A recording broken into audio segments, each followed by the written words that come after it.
প্রথমবারের মতো জগন্নাথ বিশ্ববিদ্যালয়ে অনুষ্ঠিত হচ্ছে কেন্দ্রীয় শিক্ষার্থী সংসদ নির্বাচন। উৎসবমুখর পরিবেশে ভোট গ্রহণ শেষ হলেও রয়েছে কিছু অভিযোগও। এরই মধ্যে 6টি কেন্দ্রে শেষ হয়েছে ভোট গণনা।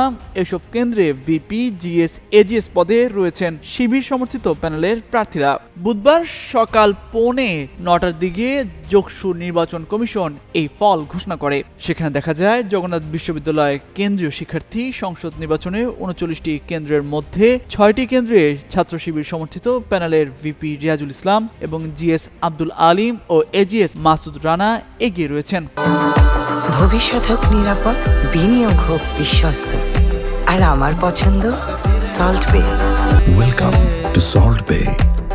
ঘোষিত 6 কেন্দ্রের মধ্যে ভিপি পদে শিবিরের রিয়াজুল ইসলাম মোট 584 ভোট পেয়ে এগিয়ে আছেন। অন্যদিকে ছাত্রদলের একেএম রাকিব পেয়েছেন 527 ভোট। জিএস পদে 543 ভোট পেয়ে এগিয়ে আছেন শিবিরের আব্দুল আলিম আরিফ। এজিএসে শিবির সমর্থিত মাসুদ রানা 552 ভোটে এগিয়ে আছেন। ছাত্রদলের বিএম আতিকুর রহমান তানজিল পেয়েছেন 431 ভোট। এর আগে মঙ্গলবার সকাল 9টা থেকে বিকেল 3টা পর্যন্ত যোগসু ও হল সংসদ নির্বাচনের 39টি কেন্দ্রের 178টি বুথে ভোট গ্রহণ করা হয়। তবে নির্ধারিত সময়ের পরও বেশ কয়েকটি বিভাগের কেন্দ্রে ভোটারদের দীর্ঘ লাইন দেখা যায়। বিকেলে শেষ হয় ভোট গ্রহণ। পরে রাত 9:20 দিকে ভোট গণনার মেশিনে টেকনিক্যাল ত্রুটি দেখা দেয়। এ সময় ভোট গণনার পুরো প্রক্রিয়া সাময়িকভাবে বন্ধ করে দেওয়া হয়। পরে সমস্যার সমাধান শেষে দীর্ঘ বিরতির পর আবারও ভোট গণনা শুরু করে নির্বাচন কমিশন।